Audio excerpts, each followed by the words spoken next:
Yeah. All right, everyone. We have our beautiful fall guest speaker. This is Laura Plumb. And Laura, I can't remember. We met in San Diego. I feel like we Yeah. met in a few places. Mexico, did we meet? We've met in a few places. We run in different and similar circles, and I'm so inspired by her. And I wanted to bring on her amazing energy, her content, her skill set, because I wanted my clients to have her content available, her content and inspiration available to them, just because we all need all the support we can get. And I'm just going to read a little bit about her so you guys, so you all know about her. So she's an Ayurvedic educator for the UCSD Center for Integrative Medicine, which that's some of our friends too. She's an ambassador for Banyan Botanicals and runs the Sophia Camp for Girls, a week-long summer camp dedicated to cultivating self-esteem, self-care, self-regulation, and preteen girls. Can we do that with all girls, for all Yeah, women? I know. That's what we really need. Right? Yeah, I for grown love girls. I all girls, and I love her blog. She's got a great blog called Food Dash a Love Story, and it's a free resource. Laura, I've been posting some of your recipes on our private group just to introduce you. Um, and she teaches all over. Her articles are in health and wellness and Huffington Post, Ayurveda, Next Door Spiritual and Health, Well and Good. So we are very lucky to have her here walking and talking and against a tree. How could it even be more beautiful? I know. I wanted to show everyone. I'm at this park. I don't know if you can see all the way behind me, but there's the Pacific Ocean. Oh, Sparkling, sparkling, sparkling today. It's such are a you at beautiful day. which hospital were you at? Scripps? Were you at Scripps? Oh, oh, no, all the way up in Encinitas. I'm back You're now. in Encinitas. I Yeah. know. Okay. I'm back. I'm in Coronado now. Ooh, Yeah. gotcha. Wow. So, yay. Hi. And are you in Ojai? I'm back in Ojai. Yes, I'm Oh, back up in good. Ojai on the Is that mountain. are you in your tiny home? Yep, I'm in the tiny home. Yep. Wow. It The looks view. so big and luxurious. Look at that. I'll show you the view. But sometime I'll show you the view again. That's super cool. So we both have that sun right behind us. Yes. Beautiful. Good. So did you ask me a question? So our group has been doing like a 4-week masterclass, and a lot of people here are kind of new to their dosha. Ah, And wanting to learn more on how that can support them. They've taken a couple quizzes and maybe have a couple different results. So if you want to just go over a little bit about the basis of it, and then we can take some questions from there. yeah. Well, let's start with this. Like I'm leaning against a tree. And if everybody might just close their eyes and remember the last time they leaned against a tree and even if you've never done it, just what it might feel like to plant your feet on the ground or sit on the ground and lean back and just let that tree hold you. And then what else do you notice? Do you notice that there's a gentle breeze, perhaps just caressing your skin? Maybe there's a beautiful sun, warm sun, not too hot. Just also, you might say, kissing your skin. And what else do you notice? Is there moisture in the air or is it dry? Are there birds chirping? What sounds do you hear? Maybe it's the rustling of the leaves. Maybe there is water and you can hear the running of water, some kind of a brook or river, perhaps, or waves. I always like to mix up the five senses a bit. By mix up, I mean have some fun with it, to think what would be the sound of the sun?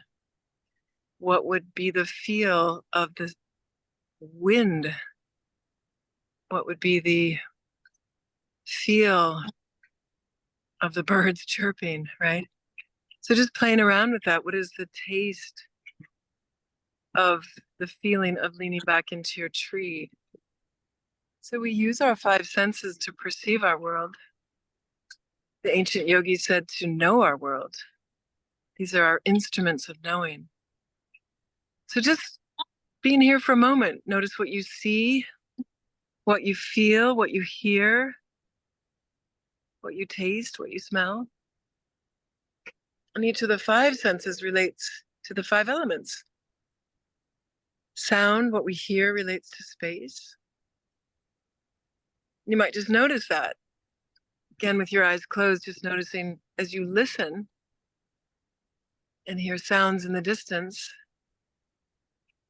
They have to travel across space, right? So they fill space. They use space. Space helps us to connect. That's so beautiful, isn't it? Sound is such a beautiful gift. Obviously, when used properly. But when we're listening to something sweet, you know, it can really transport us to an experience that is light and pure, healing, affirming. It can take us out of the heaviness of our bodies and into the lightness of our spirit. So in Ayurveda is this invitation to just notice what you experience. It's an invitation to a reunification with nature itself. Sound relates to space, and feeling, touch relates to air. And you might notice that. What does it feel like? Where do you feel the touch of the tree on your back? Or the touch of the skin? Sorry, the sun on your skin. The touch of the wind breezing across your face. What does that feel like? What do you notice?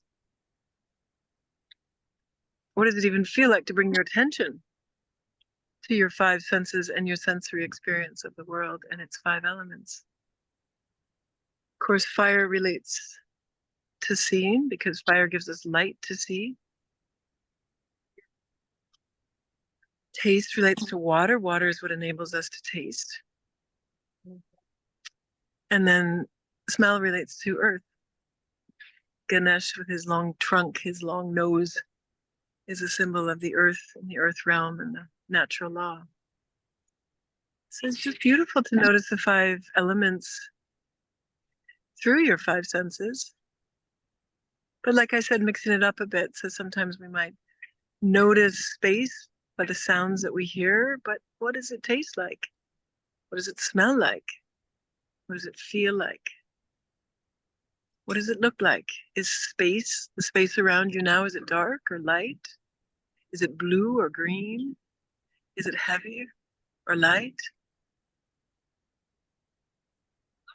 I don't know about you all, but I feel like I could just stay in this precious space.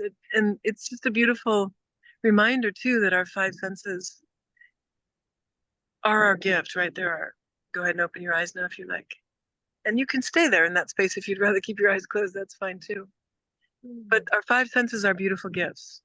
And when we talk in yoga about the withdrawal of the senses, the pratyahara limb of yoga, but we don't have to just withdraw, close our eyes, and just have the internal experience of it, using our imagination to remember, you might say, or to conjure up the experience of the five senses and what they're able to sense and perceive. We can do it with our eyes open. We can have a yogic experience of oneness, of presence, of awe and wonder with our eyes open simply by paying attention. So I think of Ayurveda as a few things: the science of paying attention, the science of sacred remembrance, remembering that you too are nature, and that everything you've ever experienced in nature, which may be beautiful, majestic, right? I always like to say beauty, beautiful, bountiful, mighty, majestic, sacred, and sumptuous. Everything in nature. Sometimes you're in nature and it just takes your breath away, right? It's so beautiful. It's so stunning. So awesome. But what Ayurveda says is you two are that. So I love it because it isn't just saying you're the properties, you're the mechanics, but you are the awe and beauty of nature itself. So I like to think that Ayurveda is a kind of inverse yoga. If yoga helps us understand the nature of reality, Ayurveda helps us understand the reality of nature, and that nature is regenerative, nature is rejuvenative, nature is intelligent, and so are you. And the ancient yogis who did what we're doing right now, just wait for that to pass.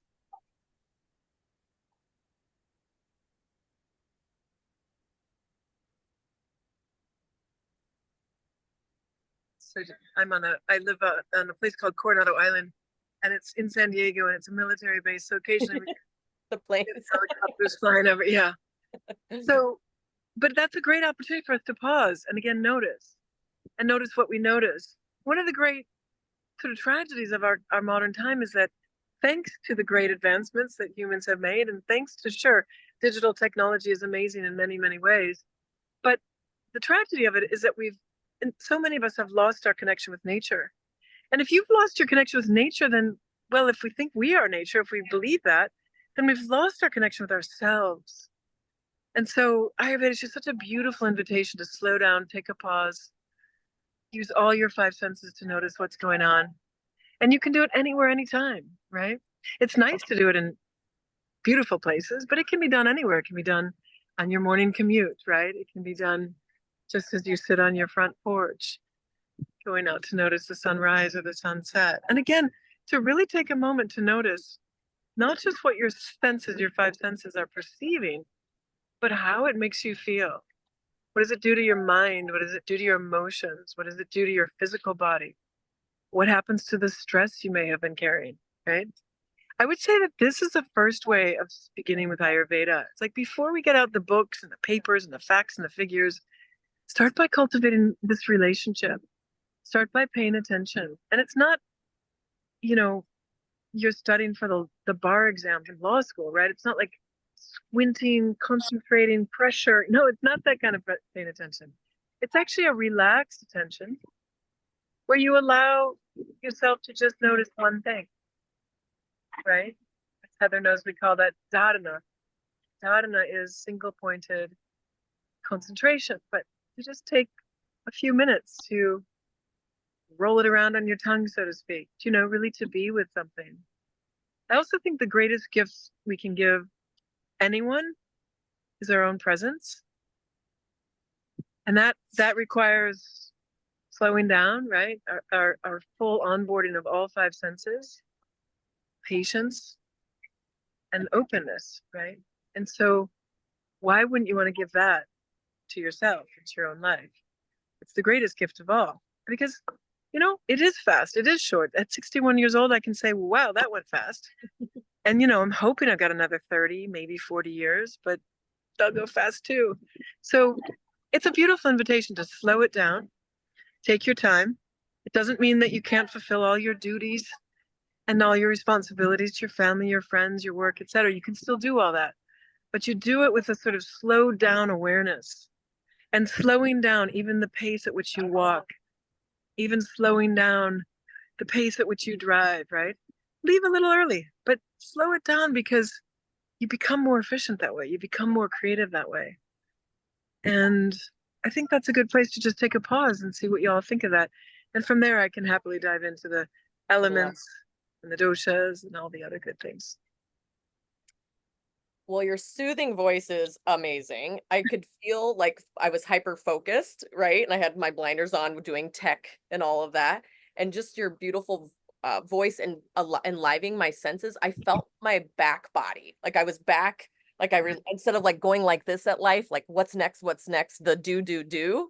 I relaxed into the undo, the undo, which made me think Ayurveda, which Ayurveda is helping our body heal itself, right? It's trying to untangle it all instead of making it do more. It doesn't want to do more. Yeah. Gosh, we don't want to do more. We really don't. And we do so much. We're so capable, and it's beautiful. And I also think it's about, Ayurveda is an invitation to speak to yourself with more compassion, with more loving kindness, with more affirmation. Yeah, you do a lot. Good on you, girl. Right? And is there less we can do, or can we, if we're going to add anything to it, can it be something that is gentle or affirming? And that slowing down, or that feeling of your back body, you think about Ayurveda, right? It's the original comprehensive system of medicine. So the most ancient medicine really is shamanism, right? That's an ancient technology from 50,000 years ago, ancient.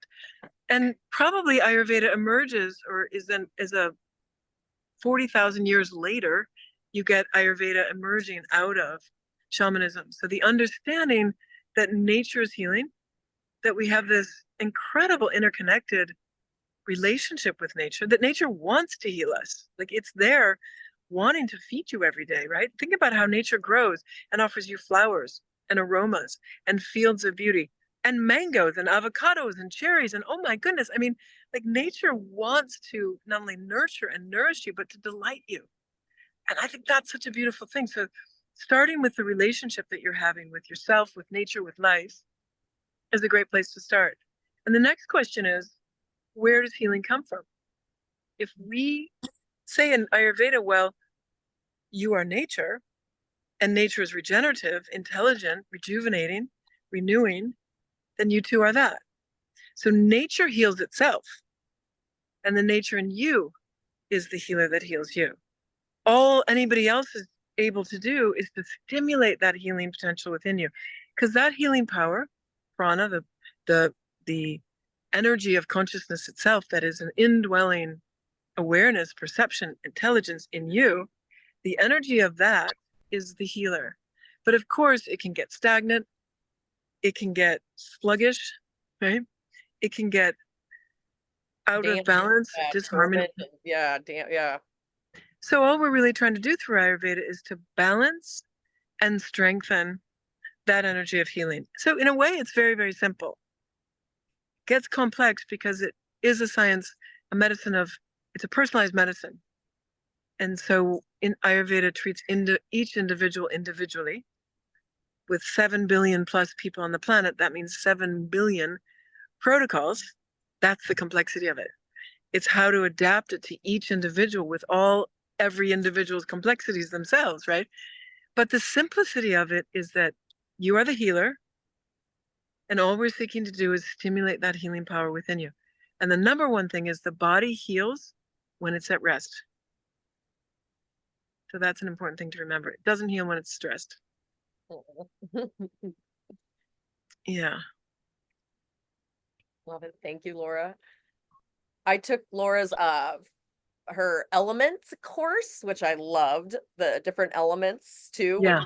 I was about fire, earth, water, and just our senses. So we can tell it's our senses, our nature, that tuning inward versus some of us have been taught how to diet and how to restrict and deprive. Ayurveda is here to help us how to heal, rest, non-diet, nourish. And I love I love all your words that you use. It is. That's a great, I like that. It's the undiet.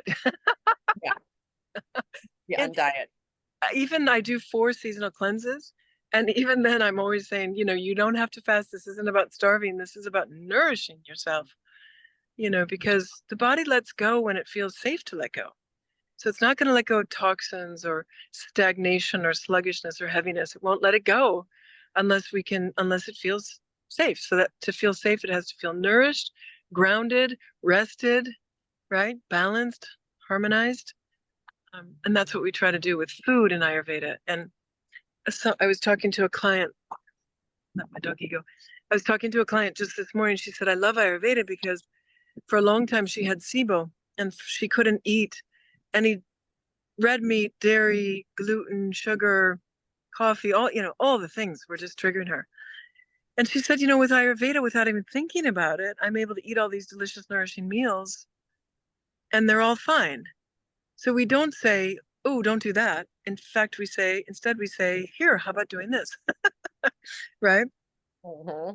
And that itself is just so much more nurturing. So it's really about finding, and it's also about really, I'll give people protocols, lists of foods, a link to my blog with all the recipes. But at the end of the day, I sometimes just want to laugh and say, but don't listen to me. I get it. Yeah, because you're the one who knows. Your body knows what works for you. And so all we can do is say, try this, try that, see what works, let me know. And those experiments, that exploration is itself a way that we helps us to diagnose.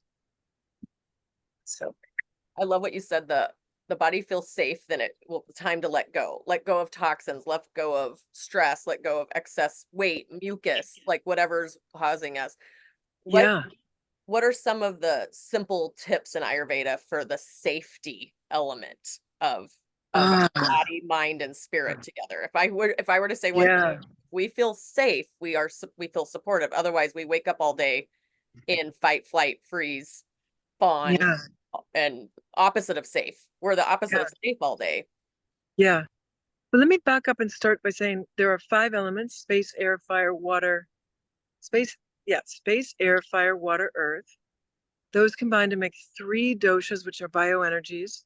Space and air becomes Vata. Fire with some water becomes Pitta. And water with some earth becomes Kapha.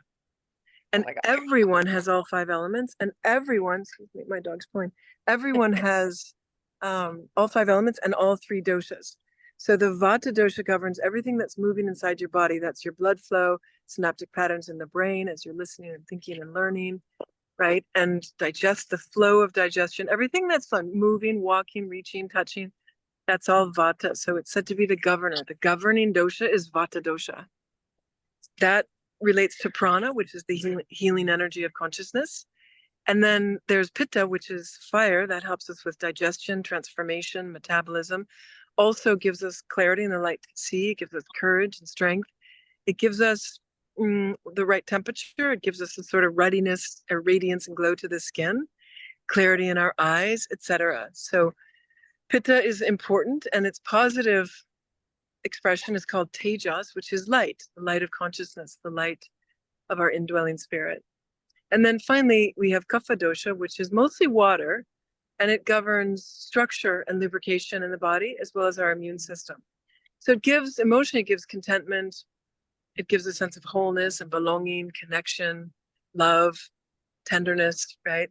And well, that's what it feels like when the body when our structure is strong and our joints are well lubricated, right? We've got comfort in our body physically. And Kapha, when it's positive, is ojas, and that's nourishment and comfort emotionally and spiritually. So if you think about it, the reason I wanted to preface it by saying that is fear is the emotion that relates to Vata. Anxiety is the emotion that relates to Vata. And Vata is movement. If we have movement where we go, go, go, go, go all the time, then it's hard to settle down. It's hard to slow down. We can get imbalanced. The behaviors and energies, winds within us can be erratic and lacking harmony. And that can just by its physical or physiological nature can increase stress, anxiety, worry, fear in our lives. In other words, it may not even come in the door of the emotions, or it may not come in the door of the mind. It may come in through your physiology because you're just going too much and you just need to slow down. So the way to deal with that, stress is primarily Vata. Sometimes it's Pitta, because Pitta can get so focused on having to get something done, and it has to be done right, and it has to be done exactly like this, that then if it doesn't go right, that of course they can crash into that, and that can lead to frustration and even accidents, right? And sort of an explosive mental or emotional experience. So Pitta, when there's stress, Pitta will give inflammation, irritation, acid reflux. When there's Vata, high Vata in the body, you'll feel pain in the joints, could be migraines, could be some cognitive function issues, memory issues. Sleep is a problem, digestion is a problem, you've got gas and bloating. Pitta would give cramps and sharp pains. So I'm just giving you examples of all of these physiological expressions can be caused by stress. Stress can be caused by physiological experiences, right? It can go both ways. And so that's the beautiful thing about Ayurveda, is that it understands that you are not just a body, right? You are a body, you are a mental body, you have an emotional body, you have a spiritual body. And all of those bodies need to be healthy, balanced, harmonized for you to really feel good in your life. In fact, Ayurveda says that health is not the absence of disease. We're not just trying to get rid of the blood pressure issue, the belly issues, whatever. We're trying to actually help you restore your vibrancy. Ayurveda is saying is that health is when those humors, the doshas are balanced, the tissues are strong, right? The mind is clear, the 5 senses are youthful, the heart is stable, is how they put it, and there's creativity and joy.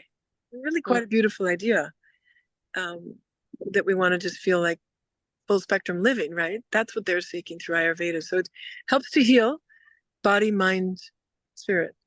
And some simple ways of doing that would be, one of the most important things, if you think about Vata being mobility, motion, movement, wind, is to not stop, but slow it or harmonize it. or regulate. We always say the number one thing you can do for Vata is to do things at the same time every day. So go to bed at the same time, get up at the same time, eat your meals at the same time. If you go to work at the same time. Try to get regulated. Interestingly enough, one of the signs of Vata is constipation. So again, if you can Get regular Vata, you'll get regular, right? In that sense as well. And that makes a big difference. A second thing that I really, really love is a yoga nidra, right? To stay at 3 or 4 o'clock in the afternoon, to put some kind of comfort blanket or mat or towel on the ground and legs up on a coffee table, right? Knees bent, calves resting. And even just, you can put your hands on your lower belly or out to your side, palms facing up, so shoulders relax.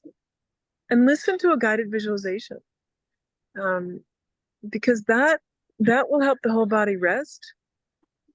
We only digest when the body's at rest. We only heal when the body's at rest. And so that's like a mini healing moment. And the more you do it, I always think people should do that daily, but at least 3 times a week. The more you do it, the easier you'll drop into that deep level of relaxation. And the more you do that, the better your sleep will become when you are repairing the body fully. And by the way, when you're asleep, if you can get to sleep by 10 p.m., from 10 p.m. to 2 a.m., you are healing and balancing the Pitta dosha. And from 2 a.m. to 6 a.m., you're healing and balancing Vata dosha. And then getting up at 6 a.m. is balancing for Kapha dosha. So sleep is key. And yet, I know personally, I know that for women, especially once we get to perimenopause and then menopause, sleep can be really evasive. It can be a chore, right? Sometimes just to try to get a good night's sleep. But that yoga nidra and that idea of regulating your schedule each day will really, really help deepen your sleep. And you know, there's so many studies that show even just 6 hours a night. So if you get 2 hours less a night of sleep, then your body is going to hold on to weight. Your body's going to hold on to stress. You become less creative, so you're less able to problem solve things in your life. Obviously, you're probably going to be less comfortable sort of in your mind and body. So you may be more irritable, and that's going to have an impact on your relationships. So yoga has these 3 pillars of health, which is food, or all that you intake, food, the drink, tea, etc., rest or sleep, and then mindset, which is relating to stress. So eat right, sleep a lot, and think good thoughts. I love that yoga nidra. That's so great. Yeah, and that's just so great on your back too, especially if you've been like on our social or on our computers and electronics also, to just relax everything. And that posture that we get through the computers Yes. is also the posture of fear. Yeah. So if we can lie on our back and open the front body, that will signal to the brain, I am safe, right? And then that signals, okay, now we can go into the rest and digest mode. Yeah, really important. Good point. Any other safety tips? And then we'll open up for questions. So you can, yeah, any other safety tips? I love those. Those were great, but any others? Yeah, I mean, I think another thing is well, I could give 2 things. One would be to nourish your body, especially this time of year. If anybody is listening, if you're in the Northern Hemisphere, everyone, we are in autumn, and we're entering into colder and colder days, that period of time when, you know, we're heading towards winter. And so just as nature draws back into itself, we should. And just as there's less sun, the days are shorter, darker, we need more sunlight, so to speak, from the things that we lean into, like our food. So our food needs to be whole and organic and seasonal and cooked with something like ghee, which is pure sunshine. But the cooking is the fire that relates to the sun. Eating your main meal at lunchtime, when your digestive fire is strongest. But really cooking. So like a typical day now in middle of late October would be maybe oatmeal for breakfast with some cinnamon and some oat milk. Could even add a little maple syrup or honey. You could add nuts, toasted coconut, flakes. You know, there's lots of things you can add. I like to add almond butter if I need a little bit more protein or strength or some healthy fats with the oils there. Lunch would be khichdi, which is a blend of basmati rice and easy to digest split one beans with 35 grams of protein per cup. Wow. Into which I would cook root vegetables, carrots, maybe also some celery. Maybe I would add a little kale. We're still getting a lot of kale here in San Diego. Um, and then typically ideal for dinner would be a soup or a stew. And then we would have that 3 hours at least before bed. And if you need a little help with sleep, you can make a sleep tonic, which is equal parts water and milk. It can be a plant milk boiled. So make about a cup and a half. And do that with some little bit of cinnamon, cardamom, nutmeg.